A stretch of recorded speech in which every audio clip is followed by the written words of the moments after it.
Good morning, good afternoon, good evening, depending upon where you are joining me in the world. Hello, everyone. If you are joining me in the future and you're watching the replay of this live Q&A, thank you very much for watching. I'm waiting until folks to hop on. Thank you for joining me for the Sunday live stream broadcast. We do this every Sunday at noon Eastern Time. And we talk about moving abroad. We talk about how you can fund your move abroad lifestyle. We talk about how you can begin the move abroad process. We talk about how you can, again, begin your journey, how you can get your plan underway, whether it is moving abroad, whether it is traveling more, whatever it is, we talk about it here on this channel. I talk a lot about my journey moving abroad, how I moved to France in 2023, going on my second year here. I am renewing my 1 year visa in August, so it'll be year 3 for me. And I talk about my life here in France and how my life has changed. I'm a Detroit native, originally from Detroit, and lived in Atlanta for a very long time. So we talk about all that good stuff. We talk about finances. We talk about, the changes that you have to undergo when you're moving abroad. We talk about how to finance that. We talk about working. We talk about the adjustments you have to make. I don't know who just joined me, but hello, whoever it is. Thank you for being the first one to join. I hope you all have had a great week, right? I hope it's been a good week for you. And I hope that we're going into another good week, right? Today's Sunday, Monday, the beginning of the week. So, yeah, I'm just waiting for a few more people. Come on, y'all, hop on and say hello. Who am I talking to? Say hi. Don't be shy. Just come on in and say hello. Let me get the housekeeping out of the way though before I get really into this. This is going to be an ask me anything session. So whatever questions that you all have, I'm going to answer. Otherwise, I'll talk a bit more perhaps about the visa process for those of you who have more questions, but this is going to be an ask me anything. Hello, Forex training video. Hello from Orlando, Florida. We're going to talk just, again, if you don't have questions, I will just kind of take the floor and talk about the visa process and how you can kind of get that started. But a little bit of housekeeping information. Thank you to those of you who last week on the last week live, I talked for like 2 hours. There were about 100 of you gathered. Hey, MDR3A. There were about 100 of you gathered here last week, and we talked. Yeah, we had fun. We laughed, kikied, and talked for like 2 hours. And there were a few of you. There were a few of you. I got like 6 buy me a coffee donations. That is one way you can support my channel. Hello, Amor de Masur. That is one way you can support my channel. It helps me continue to spread the message of moving abroad to other Black women. A link to buymeacoffee.com is in the caption. Donate whatever your heart feels led to donate. Another way that you can help me is to share this video, share this channel with other Black women you know and people who want to move abroad.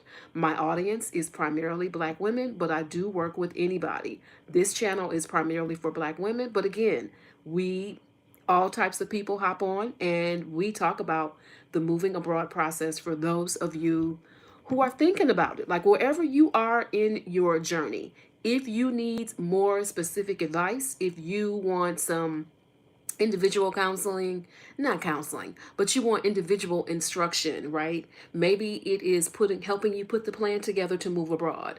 Maybe it is looking at your plan to move abroad. You've already got it developed. You just want an extra set of eyes. Book a consultation call with me. The link is in the description of this video. Book a call and we can definitely go over your move abroad or your travel abroad plans. So, for those of you who have joined me so far, again, thank you so much. I am happy that you chose to spend your Sunday morning with me, talking, moving abroad. It has been so crazy this week. Like all the stuff that's been going on in the U.S. I'm a news junkie, so I'm always paying attention to what's going on. Of course, a couple days ago, we got there was a conviction of former President Donald Trump, right? That's even hard for me to even come out of my mouth, right? Former president. But yeah, and so with a 34 count conviction, right? And so we're waiting to see kind of what that process looks like. And I guess I got all kind of questions like, okay, are you running? Are you not? Republicans, what's going on? Can this man, you know, potentially a convicted felon, even be running for office?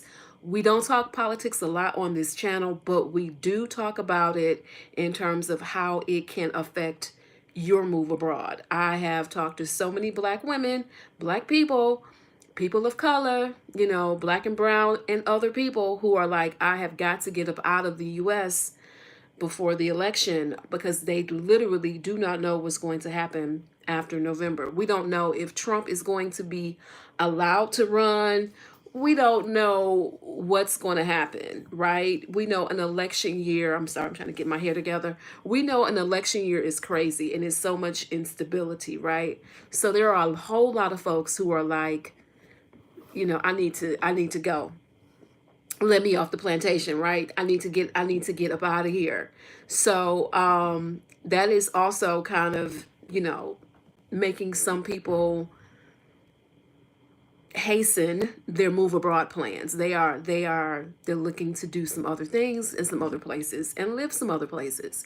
It is totally possible when you're considering moving abroad.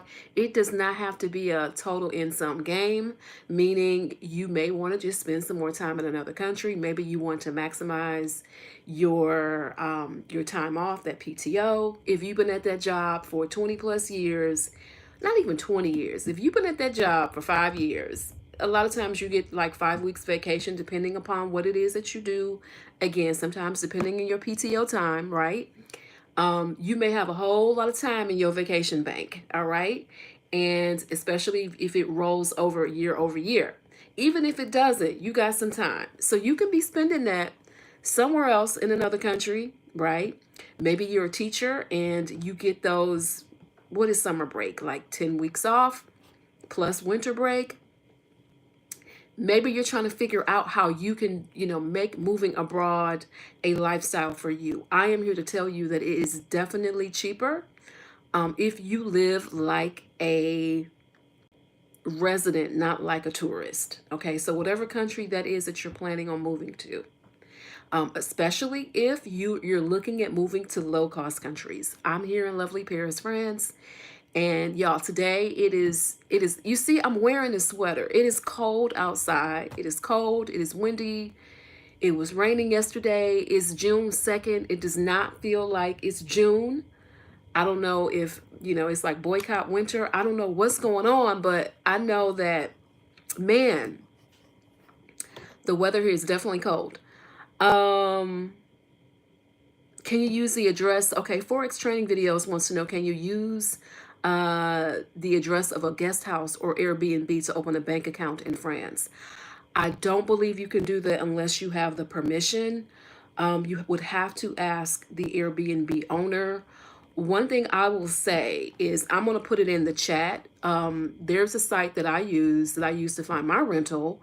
It is morningcroissant.com.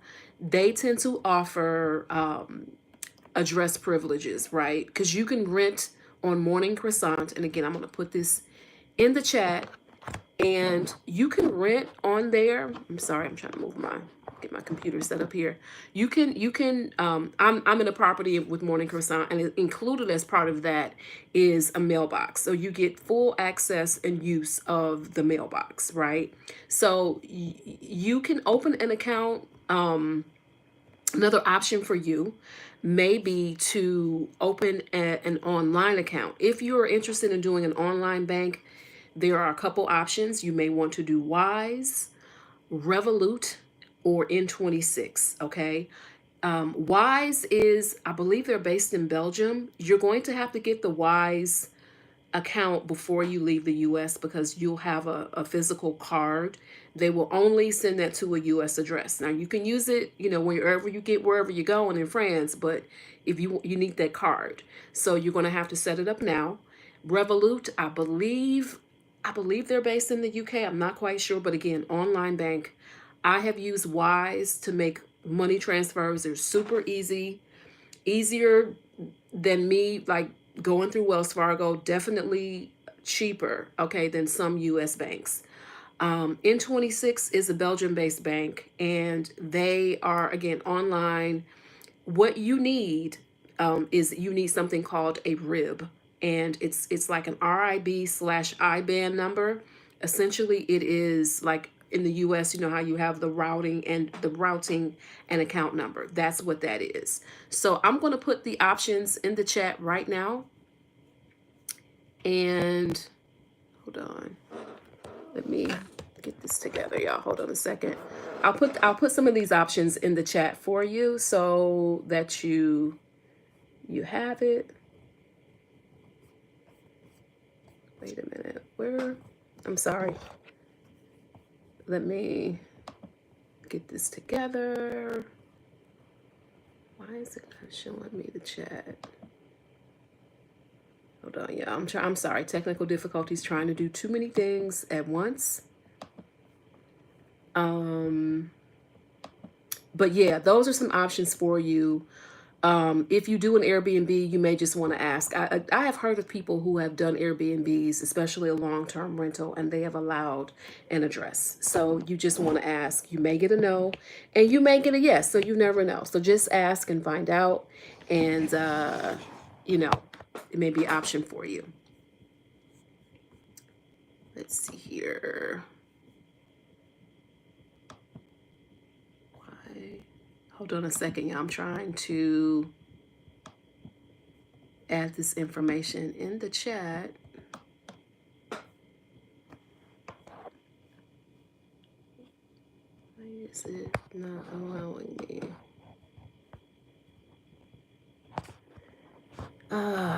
Give me 1 second. Okay, here we go. I'm sorry. All right, so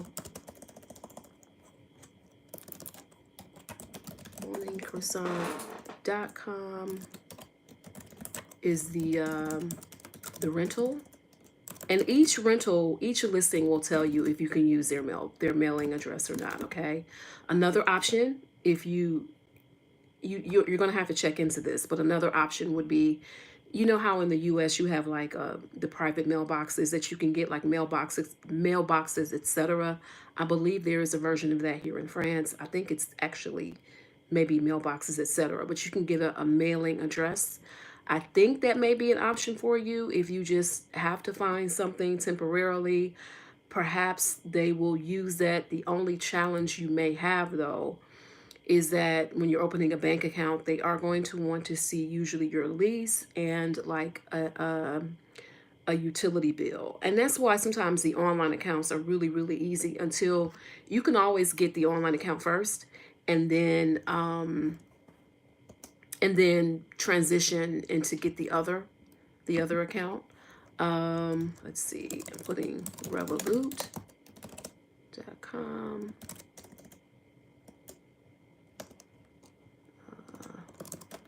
I think it's N26.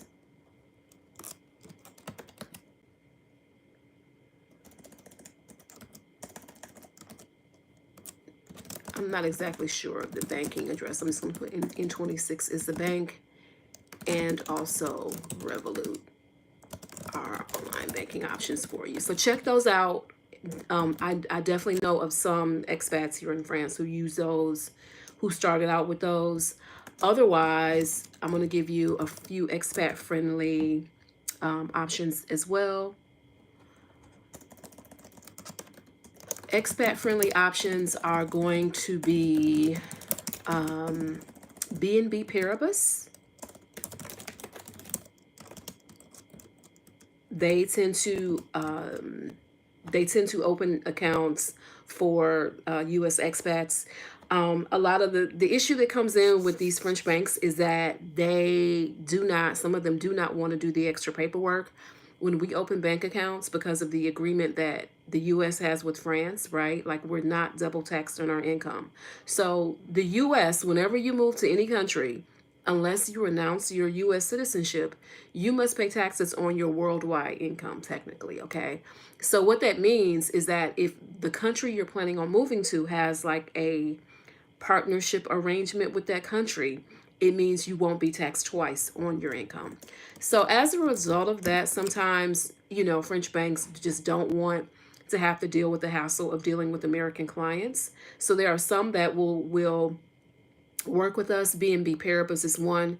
If you look it up, if you're in the US right now, BNB Paribas, they are in the US. So I'm not sure if it'll be easier for you to open an account in the US. I believe they're in DC and some other areas. We talked about this on a live a few weeks ago and I looked it up. But I didn't realize they were actually in the US. They actually have some branches. So you may want to, depending upon location, you may want to see about opening an account in the US perhaps if it's near you, and then seeing about their transfer process and if they know or if you can convert it. Another option some people use is HSBC. They can get, for me, they were a bit pricey. They were like $50 a month for an international account. So that really wasn't an option for me. But BNB Paribas is one. Credit Agricole is another popular one. And these are just banks that, again, you're going to have to, the banking process here is so crazy. You have to make an appointment. You just can't just walk in and like, hey, I want to open an account, bring your information. It doesn't quite work that way. So what you have to go to the branch, make an appointment, come back, bring all your information. Again, they're going to need all of like your paycheck stubs or whatever your income producing, okay, your income producing items. So paycheck stubs, they're going to need like a work contract letter. I'm not sure if you're self-employed. I'm not sure exactly what it is that they will be looking for, but you're basically going to have to prove your income, okay? So you're also going to need like your W-2. You're going to need your US passport or whatever passport from whatever country that you are from. And you're going to need a lease and also something proving your like an utility electric bill, cell phone bill, something like that. So you need to bring all those things. So you're a digital nomad. Okay, so great. So I'm assuming you're probably going to bring your 1099s if 1099s if you've got like a profit and loss statement, whatever you will be showing, when you're filing your US based taxes, you would be bringing that. So they just want to make sure that you're bringing in income. And also you need to bring, or you're going to bring your passport, and they're going to want a copy of that visa if you have one. So that's another thing you may want to think about. But yeah, those are the things that you have to bring. Otherwise, it's pretty much a straightforward process. When I first got here, I went to, let me give you one other option. That's a good one. I forgot. This is actually my bank. I bank with a bank called La Banque Postal, and they pretty much take like anybody, right? Like they're going to let you open an account. But the first time I tried, I was told no. I was told no, you can't open an account. And they didn't say why. They just said, oh, you're American? No. And I went back the next week, asked again, and I got a yes. So it's called La Banque Postal. And this is really weird because they're like a bank and like the postal service, which is interesting. But yeah, this is where you want to go, and they will, for the most part, open an account for you. So check these options out, and I hope this is helpful for you. Any other questions, you guys? Any other questions about whatever you've got? Forex training videos had questions about banking here in France. That's a definitely important question, right? You move somewhere, you're obviously planning on moving abroad. Forex training videos, right? You're moving to France, right? So you that's the thing. You want to know, where can I keep my money, right? Where can I keep my money? Where can I need a card to do my transactions. what you may find is that depending upon the card that you have from the US, you may or may not pay some transaction fees. Like for me, Navy Federal, yeah, there are transaction fees with that, right? And so the account that I have, there are transaction fees. So on each account, I'm sorry, no, I take that back. Navy Federal doesn't charge me any transaction fees. Wells Fargo charges me transaction fees on each transaction, and that really adds up, right? So I don't use my Wells Fargo. I use Navy Federal when I can't use Amex. Amex it's limited here. Some places just do not take it because of the fees. So when I'm doing things like at the grocery store, if it's a large grocery store chain, they will take it. If it's like an Aldi or a Lidl or a small store, they're not taking American Express. A lot of your small retailers just don't take it. So I have to use both. I use both options when I'm doing stuff here. So yeah, it's important to know because you definitely want to know where you can move your money, and you need a local bank. So what else? Any other questions? Any other questions? Who else is on? Come on in. Say hello. How are you? I hope you're having a good morning, afternoon, or evening, or whatever, depending upon where you're viewing me from. If you're viewing me from the future, hello. What else? What else? Hey Des, how are you?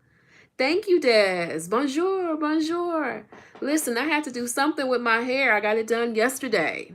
Okay, I got these braids in, and I talked about my hair on a live a couple weeks ago. Me and my hair are just going through it right now. And so I looked, and I definitely have some damage in my hair. And I know I have been stressing these past 4 months. And so I'm like, man, I don't know if my face is showing it, but my hair is definitely showing it.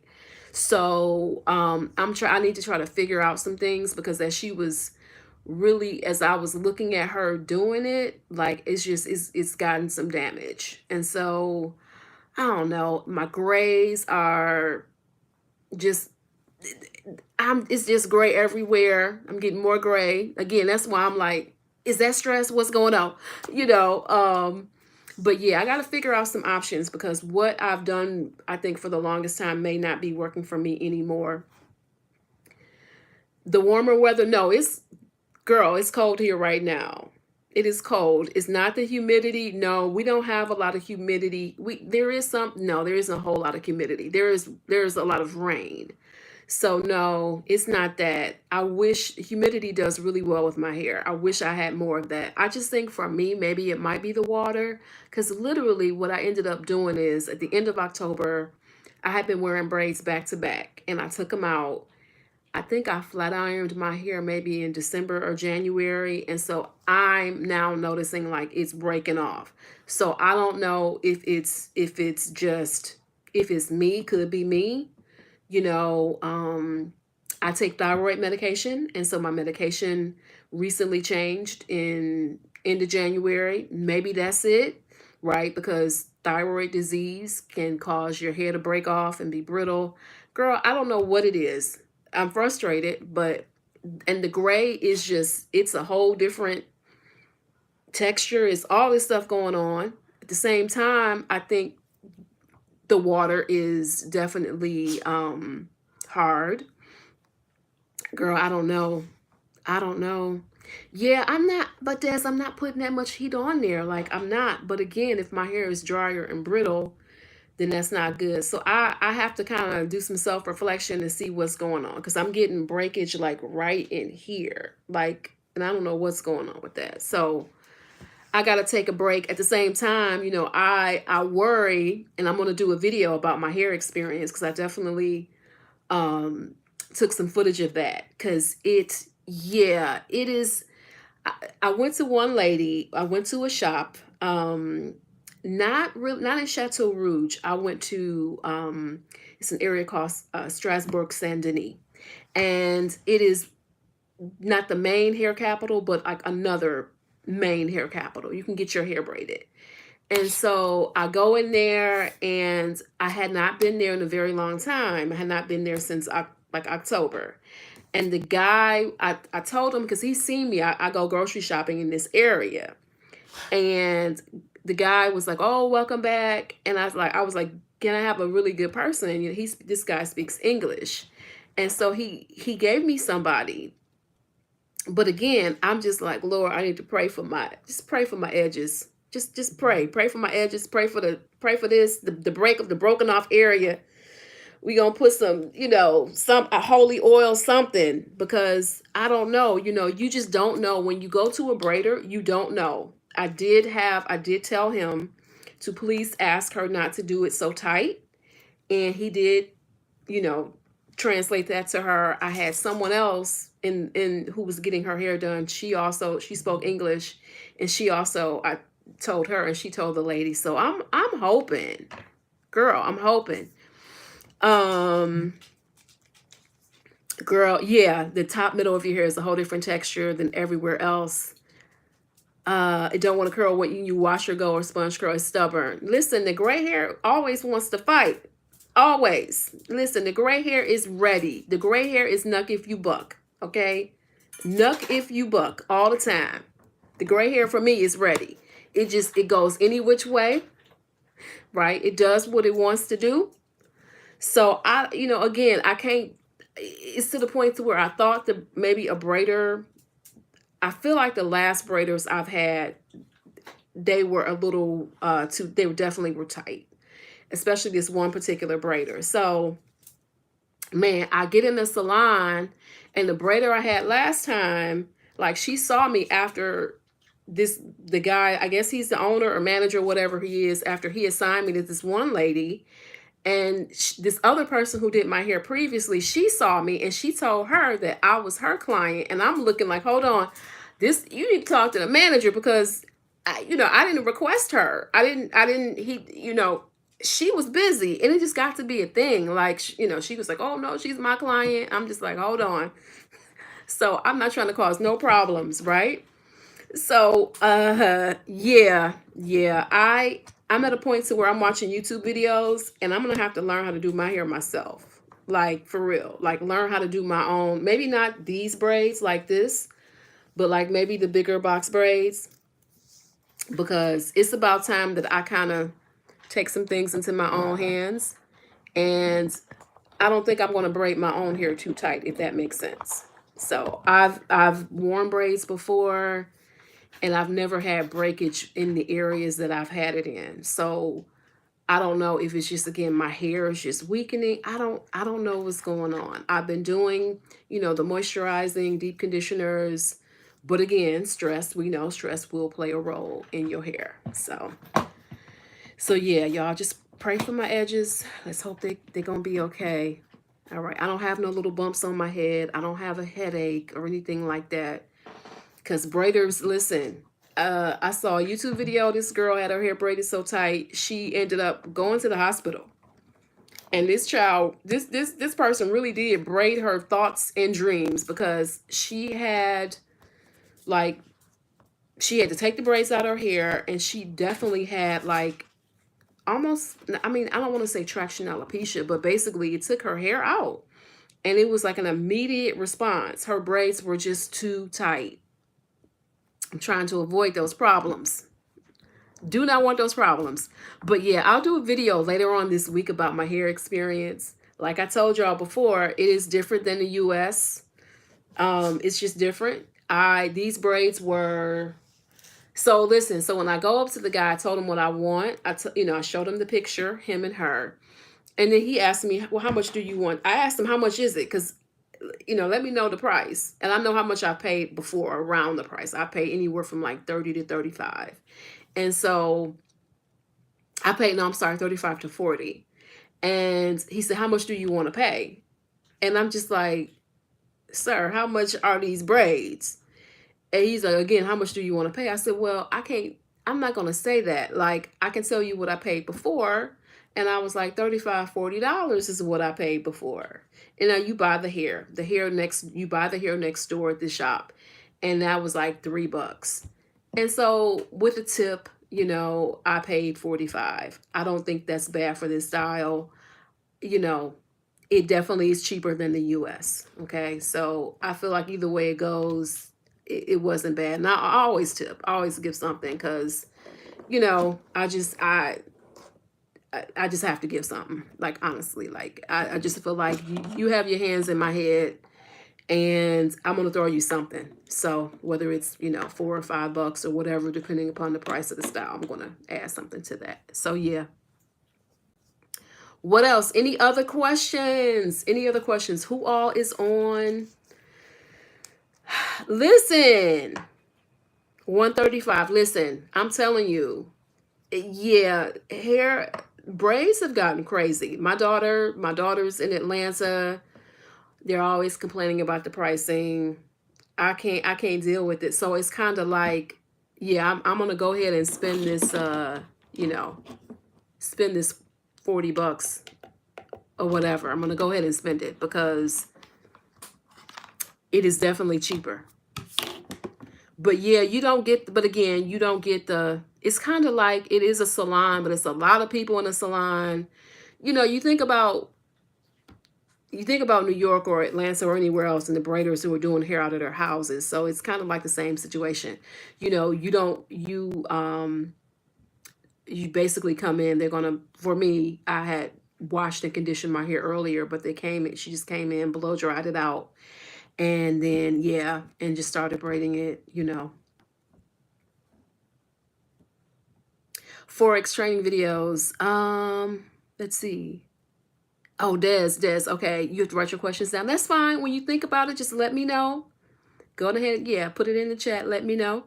Forex training videos is saying the City of Lights once drew thousands of Black expats across the Atlantic, but does it still have the same appeal? I think it does.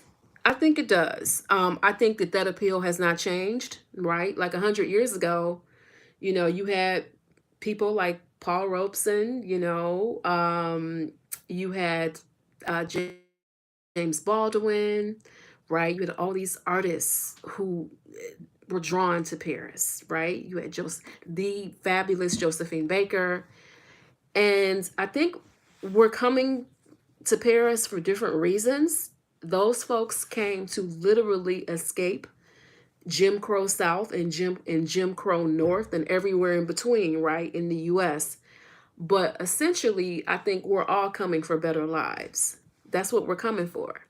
So, like, my reasons are going to be, were different than theirs were, 100 years ago, right? But yeah, it's one of those things where my quality of life is so much different, and my quality of life is so much better. It really is. It's just a lot better here. So, yeah, the US offers, and I'm not, sometimes people are like, "Oh, I never want to go back." I'm not going to say that. I am fully aware of like the privilege of me being here is because of my US based education, because of my US based work experience, right? So, I'm grateful for that. And I look at it like the way I looked at it is when I'm ready to come back, I'll just come back home, right? I wasn't like running from anything, right? If I don't want to come back to the US, I can go somewhere else. But yeah, I am definitely aware of the privilege that I have here and that I don't have back home. Like that passport gives me so many different privileges here. It's crazy. So I get it. Like, if you think about it, some of the folks, the ancestors who, those folks who moved here, you know, years and years and years ago, right? I get it. Like they were literally treated like a human being here. So I get it. But yeah, it's always something going on, in terms of the US, it's always something. And so I for the most part, like I live my life here, it's clear that I am the minute I open my mouth, I'm a Black American. And yeah, I don't have the same worries. My worries are different. Like my worries are more so around the language and me not knowing what's going on. And I had the first time yesterday where I was able to understand the message that came over the metro train station. And I was able to understand they were saying a train station was closed and you can take another train. And I was able to understand it. Like I had a moment. So my thing comes the stress of not knowing the language adequately, which is that is something that I have to fix. I have got to get on it. You know, I need to start studying every day and make that because I want to be able to at least have a mid-level understanding of the language. I want to be able to know what's going on without having to ask somebody. I want to be able to know if you're talking about me. Like the way that I operate my life now is that I don't know what you're saying, right? Like for the most part. So you could totally be talking about me, but I don't know what you're saying. So you live your life totally differently if you don't know the language, right? So some stuff is just it rolls off my back cuz I'm like I don't know what you're saying. But yeah, I those are things, again, I need to get the language thing down, at least like again, a mid-level so that I can at least understand a little bit more about what's going on. I can at least be able to respond. And so I'm able to respond a little bit, but it's for me, I can more so, if you're talking to me, I can get the comprehension a little bit. I can kind of understand what you're saying. I just can't really respond back. So I want to be able to respond. That's my goal. I want to be able to understand what's being said to me and I want to be able to respond. So that's where I'm at. Yeah, Forex. Well, most people do. Well, I won't say they speak English. They have the ability to speak English. So a lot do not speak English, but they can. So yeah, they're taught English in school, but it's just like anything else. Like, do you remember being in school and learning like Spanish? Like I learned to 3 years of Spanish in high school, I think, and maybe 1 year in college. But I'm not, once you stop using it, you're not really fluent anymore, right? So that may be the case with a lot of people here. I found that everyone who says they can't speak English can speak it. Like, yeah. I think that they feel like they need to be able to be at a better level, but I'm always saying like your English is better than my French. So yeah, English, is a global language. I'm not saying French isn't a global language, but it is like the language of business, right? And so a lot of people can indeed speak it. They may not want to, but they can. Des wants to know, is there an arrondissement where the Black American expats live or are? I think we're kind of spread out. Like there isn't one place. And it just depends. It just depends. Hey, Melinda. Hey, girl. Hey. It just depends. We're all over. I feel like we're all over Paris. There isn't one location. I do feel like the expats that I know here, most are in the city itself. There are some that are outside of the city, but when you get in the suburbs, the vibe changes. Not in a bad way, not in a bad way, but a lot of expats, and me myself included, we're in like the major areas. We're near like the Musée d'Orsay, we're near the Louvre, we're near like recognizable areas. So we're pretty much just again spread out. Real estate is so competitive and rentals are so competitive that what you'll find is like expats just kind of sprinkled within, neighborhoods kind of a thing. And the less tourist areas you are in, probably, or near tourist areas, probably the more expats that you'll I'm sorry.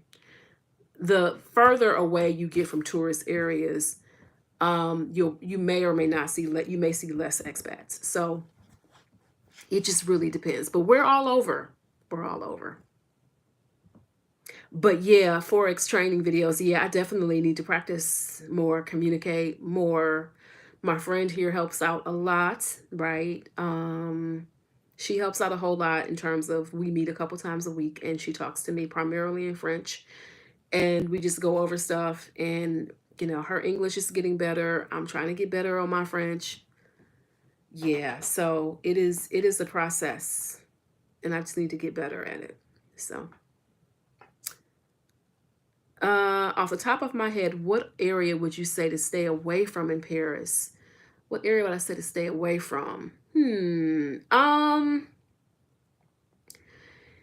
I would say, okay, so there are a few areas that I would probably not think about moving. And it's only because the crime is a little bit more in these particular areas. And unfortunately, the one thing about France is they have definitely created quote unquote ghettos of areas where they have put um, African people and areas where they have put people of Middle or Arab descent, right?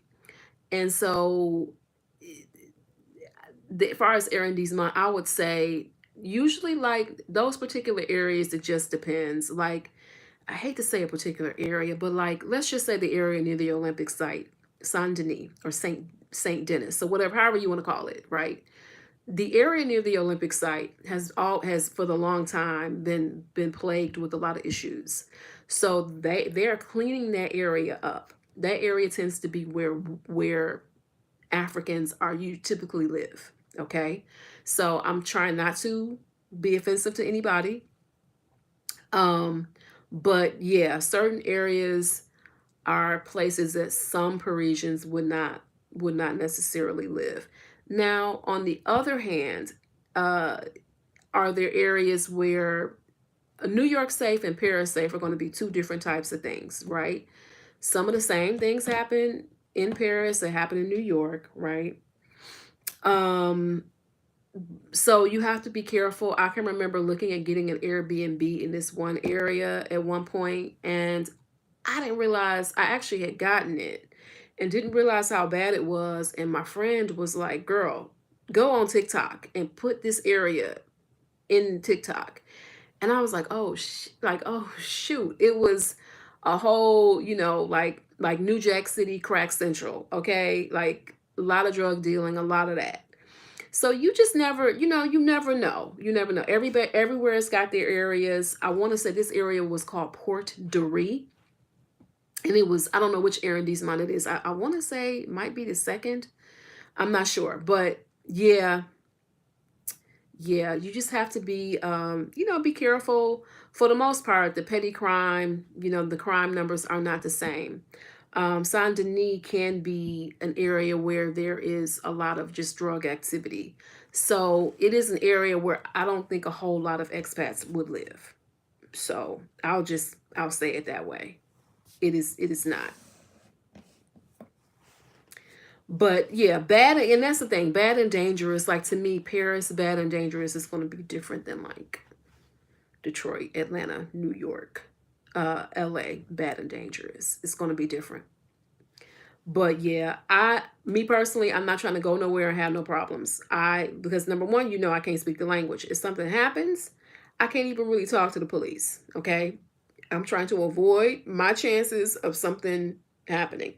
So yeah, I have not, knock on wood, have not had any issues. I think the biggest thing for me is that I'm always careful of pickpockets because the area where I live is near the Eiffel Tower. They work these areas heavy. Okay, so I'm always careful on trains, buses, especially trains. Trains is usually the main thing. Forex training videos, yes, Paris is relatively safe. The biggest worry I have is just pickpocketing, honestly. They have, gangs of people, they have theft rings who go around and they're trying to separate you from your stuff. So if you've got money, cash, if you've got like your Mac computer on you, your MacBook Pro or whatever kind of stuff that they think they can get, you do have to be careful. You have to be careful of people trying to run scams on you, okay, trying to get you to sign petitions. Don't sign nothing. Don't sign anything, right? What I do, I'm just like, I don't speak French. Je ne parle pas français, and I keep it moving. All right. And I don't sign anything. There are people who try like different gambling games. Don't do any of that. Don't pick up nothing that don't belong to you. Yeah, yeah, I'm not trying to get pickpocketed, but that is my main probably concerned when you're on the train. And it's really difficult because when, especially during rush hour, it is really crowded. And so I have a crossbody bag. I don't carry a lot of money on me. What else do I do? I don't have any valuables in my pocket at all. So my phone is never in my pocket. My wallet, none of that stuff. No money is ever, no valuables never need to be in your pocket on public transportation. So, because, if you are traveling during rush hour, you are literally really close to people. And I see how it happens. So, if it's crowded, if it's in the early morning or the, folks coming home from work, you packed in like sardines. So, yeah, you just have to be, you have to be careful. But other than that, that's my biggest concern. But the way I look at it is all of that stuff is replaceable, right? I can replace a debit card, credit card, money. It's inconvenient, but I can replace it. So yeah, that's the one thing I'm careful. And you'll hear on the train, they make announcements when there are pickpockets. They will tell you there are reports of pickpocketing at times, and people will stop and kind of look around. You'll see police officers sometimes, quizzing people or sometimes arresting people. A lot of times kids are in on it. You can't, kids, old people. Yeah, especially teenagers. So you have to be really careful when you're on the train. The buses are usually not as bad, but the trains are hot spots. So Des, are you used to those petition folks bracelet on your wrist, folks? Yep. When people get too close, I start mean mugging. Listen, that's how you have to do it, but it's hard on the train because you are so. I mean, you're from New York, so you know how it is. When you are, and it's a crowded train, people are up on you not because they want to be, but because they have to be. Now, when it's not crowded, that's when you got to look kind of crazy. Because I'm telling you, the one thing about it is the personal space is different. People are closer to you. We have like, and it's a US thing because we have this personal space issue that's usually a lot more allotment than like in Europe, okay, or other places, Asia, other places in the world, right? So yeah, you got to be careful with that one. I try not to let people get close up on me, but I'm telling you, it's different. Personal space is different, and I all the time like you'll have people brush you, and I'm just like, man, like, yeah, it's different. Definitely forex training videos saying bonjour is not optional. I found that out. Like when you go to a store, you are the one that is expected to say bonjour, not the store clerk or employees. So it makes a difference in how you're treated, right? They won't really say anything, but you won't get a lot of help either. Or you get like a mean stare. So yeah. Yep, definitely. What I do is always say bonjour. I always say s'il vous plaît. Always, which is please. I always say thank you, right? And it's kind of like ingrained in me now. Because literally, even if you were asking someone on the street for something like directions, it's like you gotta say bonjour first or bonsoir or whatever. And it is about being polite because you think about it if you're in the US. If someone comes up to you and just, a lot of times we'll just be like, oh, excuse me, right? We may not say hello, but we'll be like, excuse me, would you mind, can you tell me which direction, whatever is. So if a person just comes up to you and just kind of blurts out something, you might think of that as rude, even being an American. So it's just a different, different culturally. But yeah, the French are definitely polite. And that's one of the reasons why they don't play about, thank you, please, and hello and good morning and all that stuff. So, Passport to Europe with Samantha Brown. Yeah, is that what it is? You going into their home? I'm like, you work here, but I get it. Listen, I get that I'm in a different place. I'm in a different country. It's a different culture. I get it. I do get it. But yeah, it is. Yeah, it's it's just weird because as Americans, I'm not going to say weird, it's different.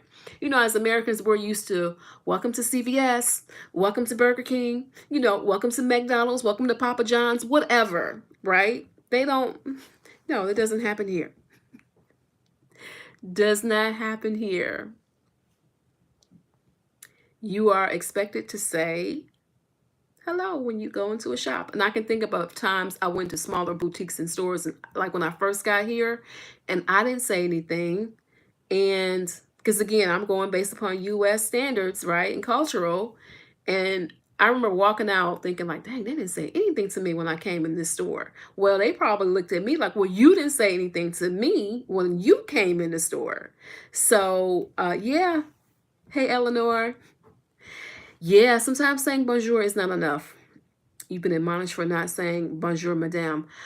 You know what? I'm always confused about the madame, and I have to ask somebody because I feel like, okay, so being in Atlanta for so long, ma'am is common, especially if, and also being raised by Southern grandparents, right? Like, ma'am is common, but especially I'm not going to address an older woman like me personally by her first name. Like I'm going to be like miss or ma'am or whatever. But madame always gets me because I'm always like, does that mean, I don't know, it just gets me. Should I say mademoiselle if you're younger? Yeah, it's always something. Des, is the metro ticket thing still done? Or is everyone using their phones and Navigo and similar cards now? So you definitely can use your phone. I definitely see people using their phone. I have a Metro card. Where is my Metro card? Uh, Hold on. I have a pass. So this is the pass that I have here. And here's like a ticket, but what it is that you just kind of, scan it on the machine. Some people do use their phone. I don't. And so this is a monthly pass that I have. It can be monthly, weekly, daily, whatever. So when you come here, Des, you definitely are going to you're going to have to buy this. And what you do is I want to say it's like $5. And then you have to pay for a photo. Your photo goes in here because this is the way they tell. This is a horrible picture of me. This is the way they tell if that you haven't given your Metro Pass to somebody else. Usually, because what ends up happening is control is sometimes on the train, on the buses, or in the subway stations. So you can be going on, going around, whoop de doo, whatever, and you'll look up and they'll be there, and they are checking. And they are scanning your pass to make sure that you actually scanned it to get in. And they're looking at the picture to make sure it's you. If you don't have your Metro card or a ticket, that you get, I think it's $100 fine. And I want to say it must be paid pretty quickly. This right here is a ticket. So a Metro ticket. This is a picture I was talking about. This is what you have to get in the photo booth. The Metro stations have photo booths, and you go here and get your photo, and you have to have an ID as well. And then this is how it works. So this is the actual Navigo pass, and you can definitely get this on your phone. But yeah, this is kind of what happens. I would say for me, I definitely though don't. The majority of folks just have this, or for the most part, the younger folks tend to have it on their phone. Yeah, absolutely. The Metro Pass takes you everywhere you need to go, all over Paris, outside of Paris. It is incredibly. It's a great option to have. It's not always convenient. For the most part, it is convenient, but sometimes there are just security issues. Like again, it was a security issue the last couple days on one particular train, a very large train. So you never know what can happen. Is there a tourist version of the card that doesn't require a photo? I think, I'm not exactly sure. I'm not exactly sure about that. I think you would have to get this. This is like the pass, the Navigo pass. So that's a good question. I'm not exactly sure. Because the other option would be for you to get daily tickets, which is it's that's too much, and you tend to lose a ticket or can't find it. It's so much easier to swipe this card, especially if you're going to be here for like longer than a couple days. I just say just get the card, and if you know you're going to come back, even if you're here for a couple days and you're going to be coming back, get the card. It's a good investment. It doesn't cost that much. Yep, it's good for 1 year. It because you can load it, right? You can load it, and how they typically do it is I reload my card every month. It's for valid for 1 month. So I top it up off every month. It is good from the first of the month to the end. And yeah, yep. So that's kind of how that works. You did tickets last time, the different prices confused. Yeah, it's a little confusing. I don't, me personally, I lose stuff like tickets. I lose that. So I will, it'll go somewhere. I won't remember if it's not in my pocket. It's just not good. So I find I got this. How long ago did I get this? Maybe 2 years ago. So I was coming here so much that it made sense for me to get this. So maybe like 2.5 years ago, well before I moved. So yeah, it just again, I don't. The tickets are just I lose that. So anything that's in my hand, I'm probably gonna like lose it or put it in a pocket or just yeah. The pass is definitely the way to go, the Navigo pass. And you can also get it for different zones. I usually get mine for zones 1 through 5, which is Paris. Um, if you go to a different the Navigo pass is good for like just the Parisian region itself. If you go to different areas, like if you go to Lyon or the south of France or somewhere else, it is not going to work there. You need to get whatever pass that they have. So, yep. Yeah, it is like the Metro card, the New York Metro card, same concept. You have to upload, reload it, pay for it again. I think you told me how much it costs. Doesn't it cost like a hundred and something a month there? Because mine is like 89 € for 1 month, and you have a daily option, and you also have a weekly option as well. So it just kind of depends on what you got going on. But yeah, yep. But it's a good way to get around. Someone asked me recently, like, why don't you get a car? And I'm just like, okay, a car, you got to worry about parking. I have to worry about maintenance. I have to worry about all those things. And I'm okay with the Metro. The times it gets inconvenient is when there are protests. There was a strike a couple weeks ago. Like I said, last couple nights, I was getting ready to go out on Friday, found out a train that I needed to use was closed due to a security incident. That train was still closed yesterday. So I don't know what happened. But that's when it gets inconvenient. The good thing about it is there's usually another train that you can take, right? Like you don't have to take just that one train. So, especially if it's in Paris, because they're usually like metro stations clustered around. So if one line is closed, you can hop on another one. Just like it would be like in New York, I'm assuming. So yeah, the high speed rail are is a little bit different in terms of those usually run between every like half an hour to 1 hour, and they're like the fast trains. So Forex, should Americans stay away from the protests? Yes, we should. Listen, they don't have nothing to do with us. Don't have nothing to do with us. I stay away from all that because listen, they like to fight here. They like to fight, and the protests get violent. If you tell me there is a protest, I'm going in the opposite direction. If I'm walking somewhere and I see a protest, I am going in the opposite direction. I am turning around because number one, they like to fight. Number two, the police like to fight too. Okay, the police love to fight too. Again, I cannot speak the language. You are not going to hem me up. where I can't even communicate to you, can I call my lawyer? Okay? I don't even know if that's a right of me to call my lawyer. Like, yeah, no.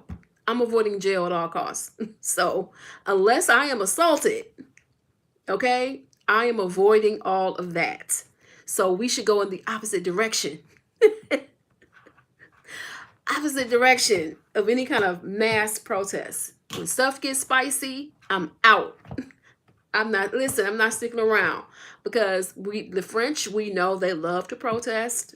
It is a part of their culture, a part of their tradition. I respect it. I love it. I wish that, we as Americans, that we did the same thing, because I feel like a lot of things that happen in America wouldn't have happened if we did the same, because they will stop picking up garbage here.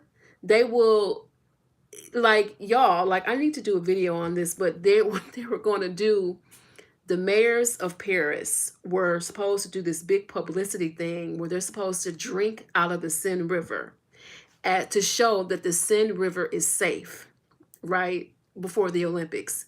They got people on TikTok like saying they're going to poop in the Seine River the same time these mayors of Paris are going to do this public thing of swimming in the Seine. And the Seine is just nasty. It's a nasty river. So, like I said, they don't play with protests here. They get real creative. They like to fight. Police like to fight too. So no, I'm not. Won't be me. Will not be me. I'm gonna let them have that. I will let them have that. I support you on the protest, but I'm gonna let y'all take care of that whole thing. So, yep, that's kind of how that one works. But yeah, again, I know my role here. My role is to, you know, I am contributing to the French economy, right? I pay bills here, buy products, right? Spending my money, okay? But I am clear on my role. I'm very, very clear. And that does not mean any kind of level of protest. I support you in theory. You know, if I decided to, would throat slide you a few dollars, okay, a few euros. But no, I cannot support any kind of protest. Absolutely not. Like, in terms of me being involved in any type of protest, no, because they do not discriminate. And I just feel like, no, you will not be picking me out of nothing. Nope, will not do it. Yeah, that's a total nightmare for me to even to be arrested. No, detained. No. If you are here and have something happen to you, I've had friends who have had things happen to them, like their property stolen. They don't really help a lot. I mean, sometimes the process is so totally different. The police don't help a lot. They just look at us like all these Americans or whatever. So nah, nah. What is Black American privilege in France? For me, Black American privilege is, I'm well aware of French history. I'm well aware of how they have just treated Haitians and how they have, colonized all these African countries. It's just colonizers in a different language, right? Um, but for me, the Black American privilege comes in that they love Black Americans, and a lot of them always has, and that goes back to some of the, us being the war heroes, like us, the Battle of Normandy, and you had Black American soldiers who rescued them. You had, again, Josephine Baker, and the French love culture. They love, musicians, performers, all that kind of stuff. So we're seen as quote unquote different. But I'm well aware of how you treat, of how a lot of Africans who they have colonized their countries. I'm well aware of how they are treated as well. And I'm well aware of how they continue to control the money aspect, right? A Haitian is going to have a very different, probably, perspective because of the money that the French and the US too now. The US is also complicit. But I'm very well aware of how they demanded Haiti pay back, like, I want to say millions of dollars, um, which caused a lot of problems, right? So, yeah, they do love Black Americans. We are thought of as a little different. the whole world really, quote unquote, America is black culture. And black culture, yeah, America is black culture.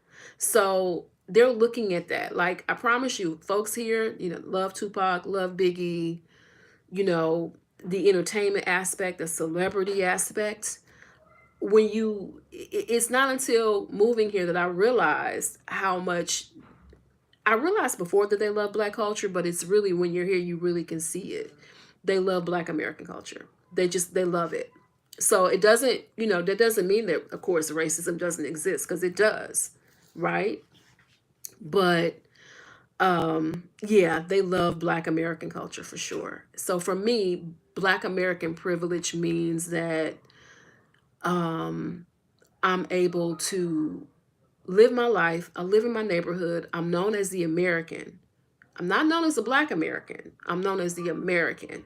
I think our lives in America are always preferenced by that, because we'll always be black first, never American first. And that's probably a primary example. Here I'm American, and I'm a proud black American, but I'm just saying I am American here first. They don't look at it like a color on top of it, if that makes sense. Linda, when you live there, here, I found a lot of Parisians rude when they thought, oh yeah, they if they think that you were African, they definitely will be rude. After, yes, I've had to check people about that. I have had to do that. I've had to have someone that I was buying a service from told me that he knew that I wasn't African, but he had the nerve to say he doesn't like Africans. And I said, sir, that is a stereotype. And luckily, I had paid for my stuff. He told me this after I had paid for my items. And because I would not have shopped with him. And this is actually a person that's in my neighborhood. And so I don't go to this particular store. I refuse to, because I won't be spending any money with you. Like, you had that one time. And this person literally told me he's actually an immigrant to France. And he literally told me that his favorite movie is Roots. And I was just like, what's going on? Like, what are you talking about? And he told me why. It was a weird conversation. But I learned from that conversation and what he thinks, and I told him that is a stereotype that you have. You know, that's a stereotype. Because the thing about it is, the work that I was getting done for him was for my partner, who is African. And so I'm like, I'm literally getting this work done, you know, getting this work done, and you're talking crap.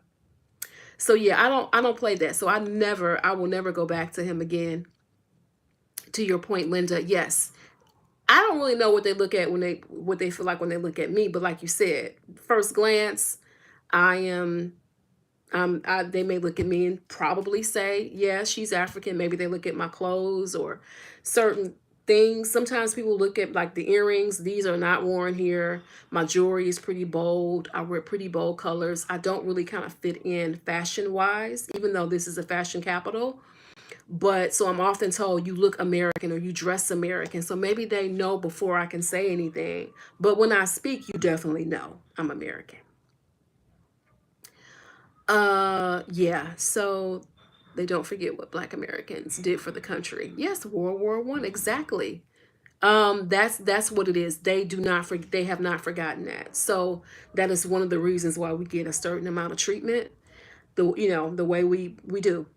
Doesn't like Africans' favorite movie is Roots. Yeah, which was interesting. I could not figure out, because I asked him, I was like, he told me his favorite movie, and he was like, you'll never guess what it is. I was like, what? Roots. And I was like, why is that your favorite movie? And he talked about Kunta Kinte. And I was just like, but you don't, like you said, but you don't like Africans? Make it make sense. It is not making sense. Linda, you had high blood pressure the first year until you learned to curse in French. Listen, I know the curse words. I know the curse words. I know the bad words. I know that. So that's one of the first things you got to learn. I want to know when you're cursing at me. I want to know when you're saying something vulgar at me. One time I was I went to this neighborhood not far from where I am, maybe like 20 minutes away. I was walking down the street and someone yelled something out of a car at me. I don't know what it was, but I felt like it was either the B word or something. Right? I was minding my business. It either was that or some kind of vulgar catcall. And I felt like it was bad, whatever it was. And my partner asked me what it was after I told him about it. And I was like, I can't even tell you what it was. But yeah, I don't know all the words, but I know the ones I need to use if I have to. I'll put it like that. So yeah, just the things that, we go through. You know what I'm saying? I've probably faced more flack from people from not speaking the language, from people who are actually who are African. I had a very rude conversation with someone at a store. I was trying to speak to her in French, and she was just like, "You need to learn French," and she refused to sell something to me. And I didn't realize what was going on until like after I left the store, because it was like I was playing back what she was saying. Because again, language barrier, and you know, I don't believe in spending my money where it's not wanted, so I will never go to her store again, not at all. So she was had a store in where was her store? In the Chateau Rouge area. So yeah, um, mm-mm. But again, very, happened to be very rude. So sometimes that happens. Sometimes people can be rude, right? It just happens. I always say, like, I'm sorry, I'm learning the language, and yeah. Can you find soul food restaurants in Paris? Yes, you can. There are a few that specialize in soul food. There's Gumbo Yaya is one. They sell like chicken and waffles. There's another one, Mama Jackson's. They sell like chicken and waffles too, but it is not traditional soul food. It does not taste like the fried chicken like your granny would make. The ingredients are going to be different. The flour, the seasonings. There is no Lorry's.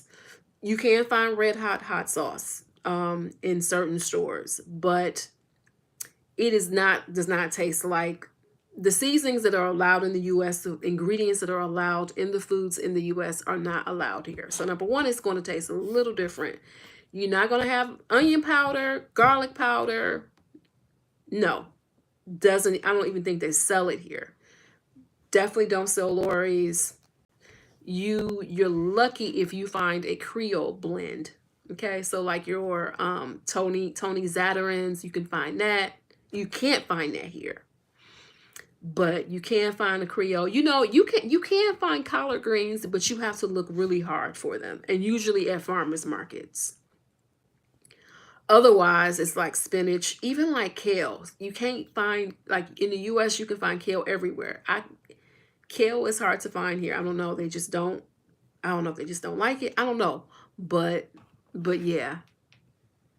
I remember my first Thanksgiving here. I was trying to Now Thanksgiving is there's a U.S. Thanksgiving, and then there's like the French like Thanksgiving holiday, and they're two different dates. And so I remember trying to excuse me, I was trying to make like a traditional Thanksgiving dinner. I was trying to make like candied yams, macaroni and cheese, and turkey.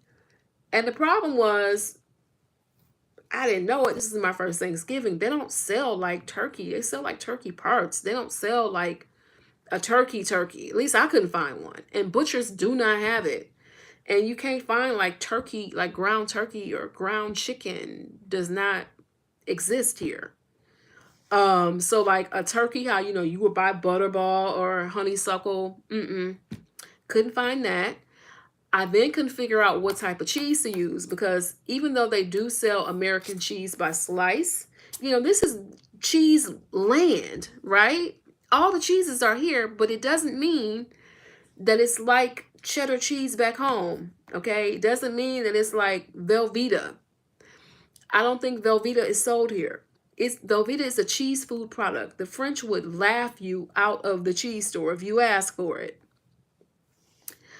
You want to buy this cheese. It's called COMTE. That's what I'm told is the cheese to get that is similar to the cheese that we would put in our macaroni and cheese.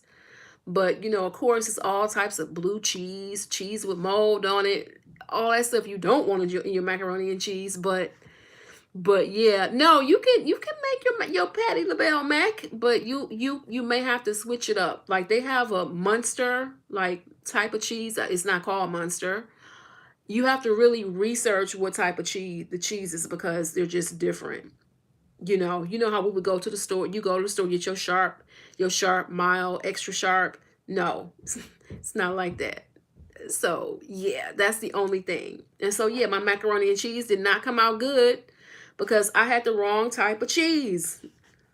Wrong type. So it really deserves like a whole you studying it almost because they are serious about their cheese here. They're definitely serious. So yeah, it's about there's another restaurant, a rib spot that I go to, which is decent. The ribs are decent when I really want to have some barbecue, right? I'll go there and it's called Rosie's Barbecue. It's in the Notre Dame area and it's a tourist spot, right? The ribs are decent. You get the like the baby back ribs, not the full body ribs. There's another spot that I need to try where there was an American pitmaster.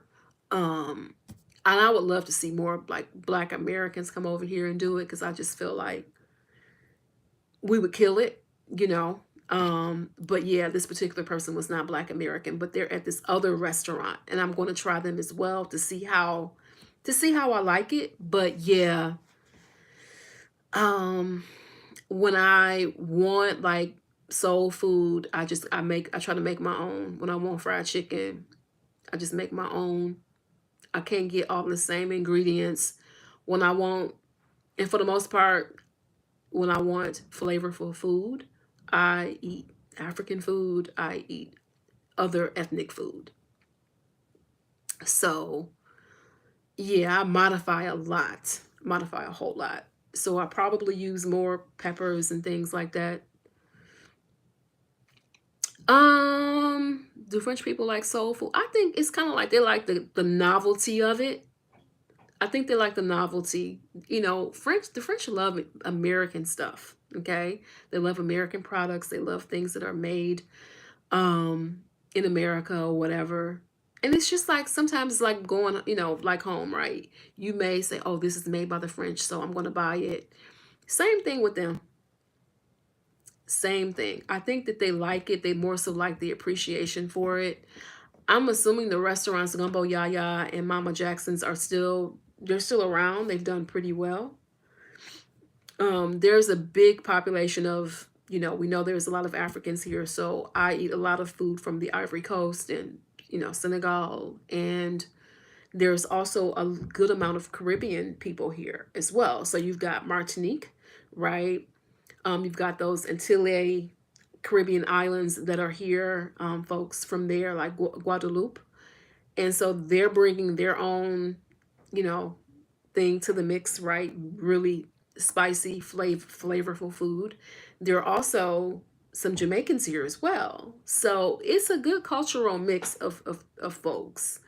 So you really can kind of get your get your eat on. Like you really can. It depending upon what you want to eat. Some of the best Asian food I've had here. Some of the best Indian food I've also had here. So yeah, and there definitely is a large Black American community living here. The group is called Expats of Color in Paris. They're on Facebook and also on WhatsApp. And there are events sometimes. We share a lot of things within the group. There are even gatherings like for Thanksgiving, where people are making the sweet potato pies, the mac and cheese, all that stuff helps when you're kind of wanting a taste of home. And I miss that. I do. So yeah, let me put it in the chat. Because for those of you who are interested, because it's called Expats of Color.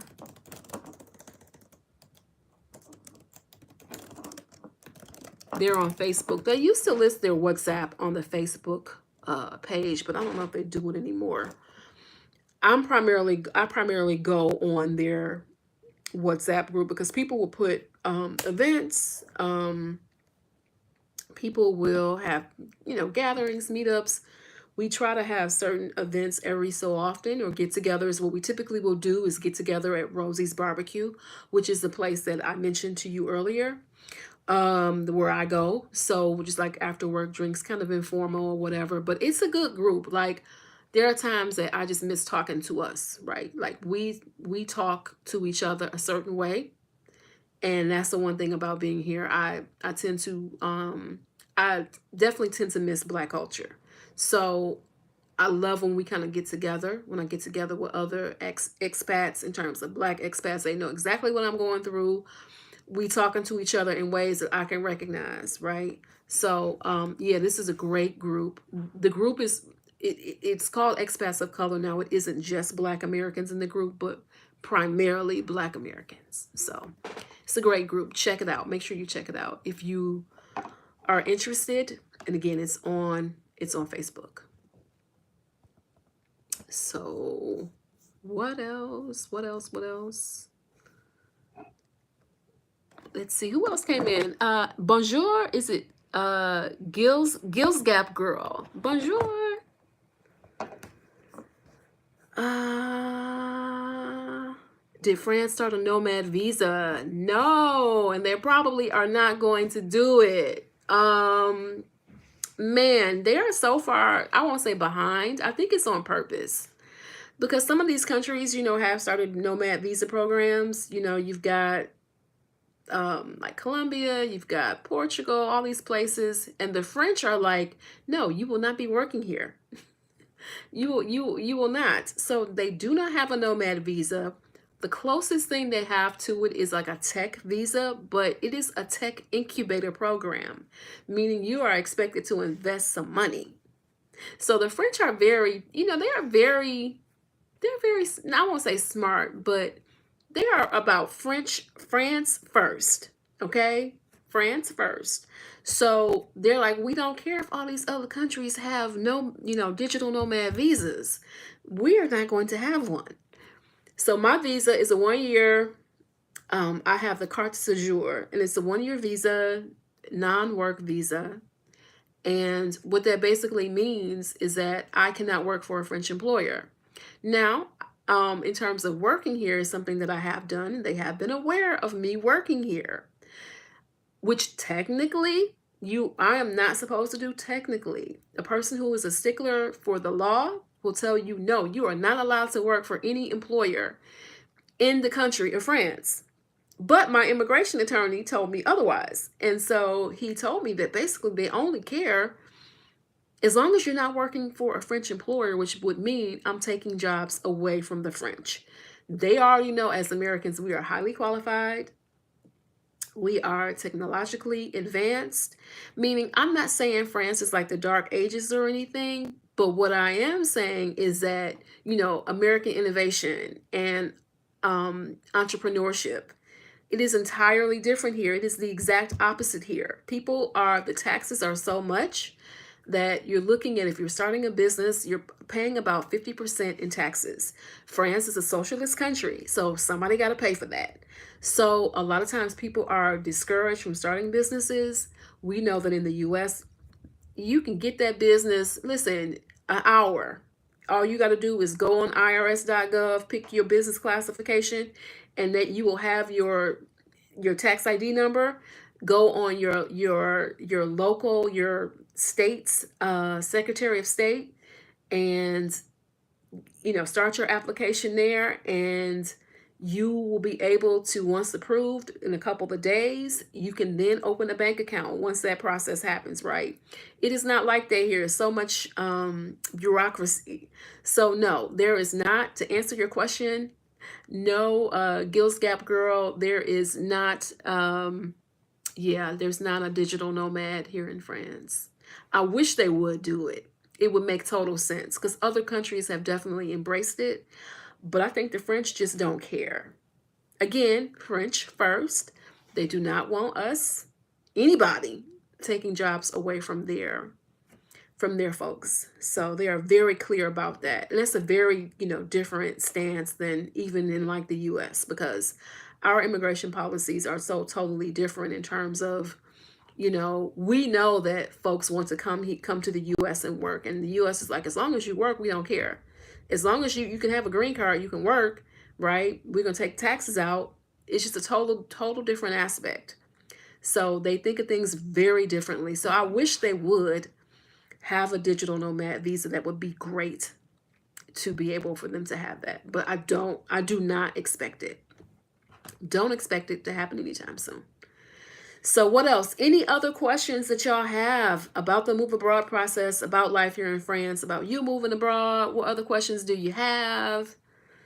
I am working on my ebook. Y'all, I need to, I'm going to do some videos this week. I think I'm going to do some sessions, some work with me, co-work with me sessions. I need some motivation because I need to finish this book, right? The Moving Abroad book. So it is coming, y'all. Don't give up on me. It's coming. I'm planning a trip. I'm getting out of France for a couple days. I'm going to Istanbul. I'm so excited about that because I've had enough with the weather here. It is cold. You see the sweater I have on. It's June 2nd, and I have on a thick wool sweater. It is cold outside. So I'm going to get some sunshine for a few days. I'm looking forward to that. But yeah, so I'll do some co-work with me sessions and where I'll be working on the book here on YouTube live, right? And yep. Yeah, but yesterday was freezing cold. It was raining. I won't say freezing. It was in the 50s, but it was raining, windy, cold. Winter is just like, it's holding on. And I'm like, it's a bit much for me. So, all right. Any other questions? We've been chatting and talking for almost an hour and a half. Any other questions, you guys? Any other questions that you have? Thank you so much for joining me. I appreciate you spending your Sunday morning, afternoon, or evening, depending upon where you're joining me from. I appreciate you spending your time. Don't forget that one of the best ways to support me, again, buymeacoffee.com. The link is in the description. Share this video and this channel with your friends or anyone you know who wants to travel or move abroad. Let's see, I'm sorry. Forex wants to know, with this visa, can you travel all over Europe? With my residence permit, yes, I can travel all over Europe. I can travel to the Schengen countries with no problem. And that's the thing, like if you don't have that visa, you get, at one point I was looking at coming to France and I actually had considered not getting a visa, which was not a good idea. Because what ends up happening is that if you are talking about the Schengen area, right, it is counted towards your time. So you have up to 89 days you can stay in France out of 108 out of 6 months. You can stay up to 89 days. And it is a rolling calendar, right?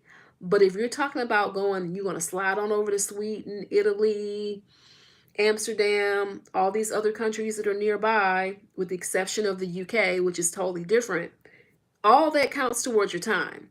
So with my permit, I'm able to go back and forth within all those places. Now, the one thing my attorney did advise me is that they're fine with short trips, but because my plan is to get my 5-year visa, I will reapply for my 3-year, my third annual visa in August, at the end of August. My plan is to get my 5-year visa, which will mean I won't have to reapply annually. It will be good for 5 years, which will give me so much more freedom and flexibility. But my immigration attorney has said that short trips fine, but they really would not, quote unquote, look good if I'm out of the country for longer than like 30 days. So, at a time. So yeah, so you with that visa, it allows you to be able to travel to other places without a problem. So highly recommend it. You can get, there are a couple different varieties. You can get the one that I have, which is the non-work visa. You can get it's a professional liberal visa. You can do the business visa. You can do the family visa. Now, the family visa is if you have a French husband or partner, spouse, whatever. Okay, you know, you have to be married, not like a what do you call it? Like not like a civil ceremony. Like you have to be married, right? So the family visa is something that some people use and gives you a lot of privileges, but that person has to be a French origin for you to really be able to totally benefit from that. So they have to be, you know, born in France, right? And yeah, so there are a couple ways you can do it, but the one that I have, the carte séjour, yeah, it allows me, like, I'm going to Turkey. I could go to Turkey just using my French visa. So, yep. But yeah, it gives you a lot of options. I mentioned the UK because of Brexit. Now it's thought of differently. So I have to bring my passport, you know, I mean, I'm bringing my passport anyway, but it is a passport stamp. When I go to like Turkey, if I go to Italy, they're not stamping my passport at all. So it's not a passport stamp. So yeah, you have the flexibility with that visa to travel around much of Europe. I think the only countries that are not counted in that are like Eastern European, like Albania, um, maybe Croatia, you know, some other ones. But otherwise, for the most part, it's going to be the majority of Europe that you'll be able to kind of slide around. So, anything else, y'all? Thank you again for joining me. Any other questions before I go? Anything else you questions about the moving abroad process? Again, check out the links in my caption. Buymeacoffee.com. Thank you for those of you who did buy coffees last week. Thank you so much. Share this video. I provide a lot of information in you know, the time that we have. I'm hoping that you're able to benefit from that. So if you've been able to benefit, buymeacoffee.com. Share this video with someone you know, this video, this channel. And also, if you're looking at individual consulting services, the link to book a call is in the caption. Check it out. If you have any questions, you know where to find me. All right, you guys, it's been great talking to you. If this is all the questions we have, I'm going to go ahead and let you enjoy your Sunday. Have a great week. Don't forget, tune in. I'm going to do some co-work with me sessions. I will be back from Istanbul later on in the week, but definitely going to do some co-work with me sessions. Stay tuned for that because I need some accountability partners as I'm getting this ebook going and some motivation and all of that. I've got a good bit of it done, but I'm in the final stretch. So stay tuned for that this week, and also more videos. I'll be doing some more videos about, again, my life here and doing a few more about the visa process, about French culture, all of that good stuff. Stay tuned this week for more videos. It's been great talking to you guys. Have a great rest of your week. If you are joining me from the future, subscribe to this channel. This is where we talk about moving and living abroad. All right, you guys, I will talk to you later. Have a good week.